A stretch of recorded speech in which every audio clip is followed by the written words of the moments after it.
Aujourd'hui, on est presque Noël, alors je voulais vous parler des injonctions d'être heureux au moment des fêtes. Alors peut-être ça ne vous concerne pas parce que vous êtes super content que ce soit Noël, vous êtes joyeux et vous n'êtes pas concerné.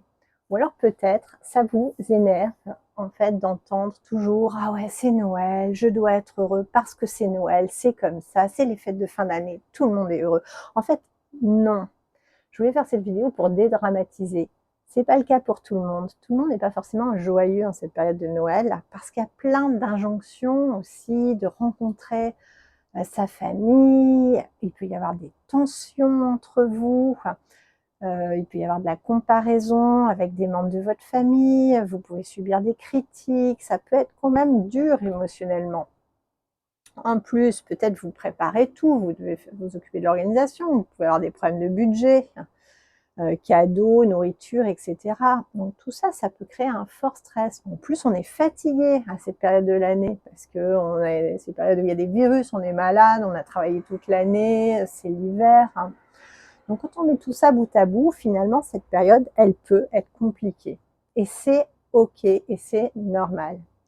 Donc c'est vraiment une période où il faut prendre le temps de se reposer, de se poser et de s'écouter. Donc si vous avez envie de passer des moments seuls, vous avez le droit.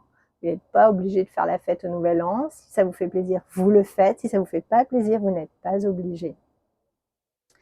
Et puis, pour les fêtes, pour Noël, avec la famille, préparez-vous. S'il y a des tensions dans votre famille, préparez-vous.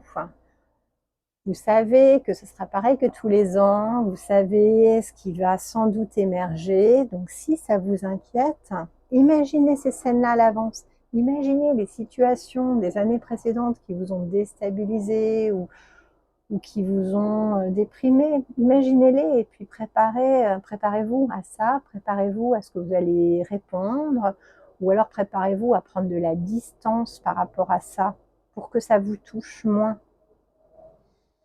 C'est des sujets que j'ai abordés moi avec mes coachés à ces périodes de l'année et ça peut les aider à mieux, s'entendre avec les personnes de leur famille ou tout simplement vraiment à prendre ce recul, à dire: «OK, bon ben, tout n'est pas parfait pour moi, mais on passe un moment et c'est quand même bien de se voir donc j'évite les conflits ou alors au contraire, j'ose m'affirmer et dire ce que je pense et ça peut aussi faire du bien. Ça dépend de votre famille. Si vous voulez le faire comme ça, prévenez-les avant s'ils n'ont pas l'habitude pour éviter que ça se passe mal. En tout cas, cette période qui peut aussi être sensible parce que vous pouvez aussi faire le bilan de l'année ou vous faire des résolutions de l'année prochaine, vous ne mettez pas une pression inutile par rapport à tout ça. C'est pas parce que c'est la mode, que tout le monde le fait, que vous êtes obligé de le faire. Si ça vous aide, faites-le. Si ça ne vous aide pas, ne le faites pas.